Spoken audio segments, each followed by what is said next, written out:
guys, welcome to another top 10 list. Welcome to my top 10 favourite New Line Cinema movies.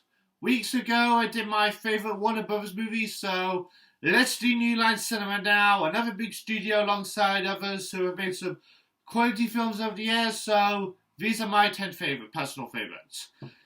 And for top 10 list, you gotta have your honourable mentions, and my honourable mentions are Glengarry Glen Ross, Friday, Hairspray, The Hobbit Trilogy, It 2017 and It Chapter 2, Teenage Mutant Ninja Turtles, the 1990 movie and its sequel, The Secret of the Ooze, A Nightmare on Elm Street, The Swan Princess, Rumble in the Bronx, and Pleasantville. All solid flicks, just couldn't make the top 10 list, but we did remember top 10 was my number 10, which is 17 again. Well, I watched this movie for the first time a couple months ago, and it's a good film about this man who turns back into a 17-year-old teenager after a chance accident. Both Matthew Perry, rest in peace man, and Zac Efron are great in this movie as the main character, as both their older self and their younger self respectively. It has a clever idea about turning back from adulthood to teenage years, and it's one of those films that I could definitely put on every now and then and have fun with it, so 17 again, it's a good movie. Number 9 is The Wedding Singer. The Wedding Singer is one of my favourite Adam Sandler movies and definitely one of his better comedies in my opinion. He and Drew Barrymore are both great in this film. I love the story about an 80s wedding singer who falls in love with a waitress, and it's a good romantic comedy with a great story and amazing soundtrack. Check it out if you haven't yet. Number 8 is Seven. It's definitely one of my favourite David Fincher movies. Brad Pitt, Morgan Freeman and Kevin Spacey are all good in this film.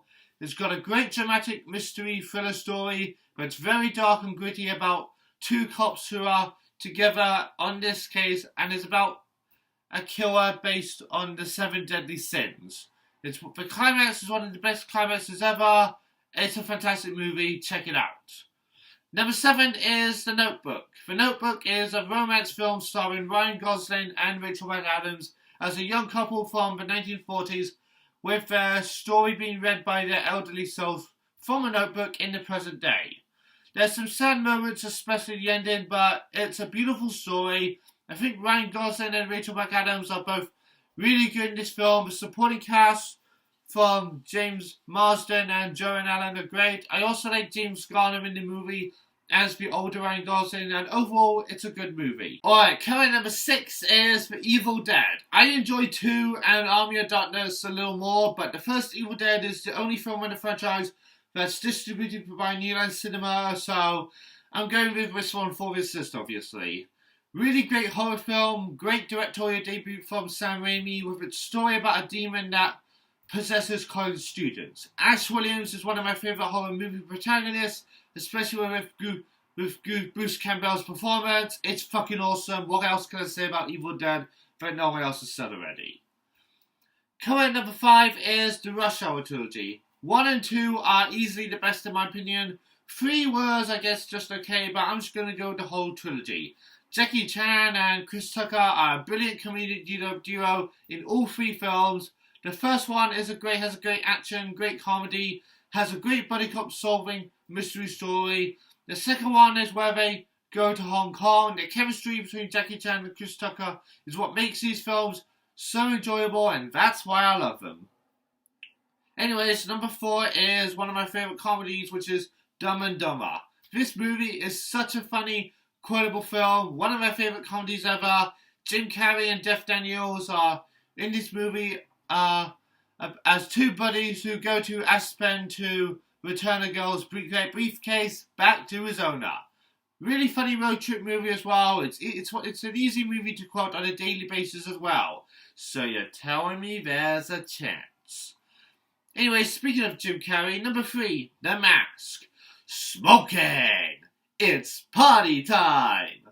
I love The Mask. I absolutely hate the sequel, Son of the Mask, but The Mask is a great film. It's a really funny and enjoyable movie with Jim Carrey as Stanley Ipkiss, who's this man who discovers a mask and he puts it on and he gets all these powers. This is a Jim Carrey movie I quote the most. I even love Cameron Diaz in the movie as his love interest Tina Carlyle, and I love this movie. What else can I say when no one else has said already? Anyways, number 2 is Elf. You did it! Congratulations! World best cup of coffee. One of my favourite Christmas movies ever, and easily my favourite Will Ferrell movie. Super funny. I quote this movie a lot. Santa! Oh my god! The way Jon Favreau directed this movie is so good. I think Buddy the Elf is easily one of the best Christmas characters ever. He's such a great icon. I also enjoy Ed Asner as Santa Claus, James Caan as his dad, and also Bob Newhart as the Puppet Elf, and Peter Dinklage as Miles Finch. I love the story too about this elf who goes to New York to find his real family. I watch this movie like almost every Christmas season, and it always puts a smile on my face, so that's why it's one of my favourites. But anyways, number 1 is the Lord of the Rings trilogy. Going with all 3 films because all 3 are fantastic from start, with the Fellowship of the Ring to middle to with the Two Towers, and to the epic conclusion of The Return of the King. So I talked about this trilogy a lot. They adapted the original book by J.R.R. Tolkien perfectly. Peter Jackson did a phenomenal job directing all 3 of these movies.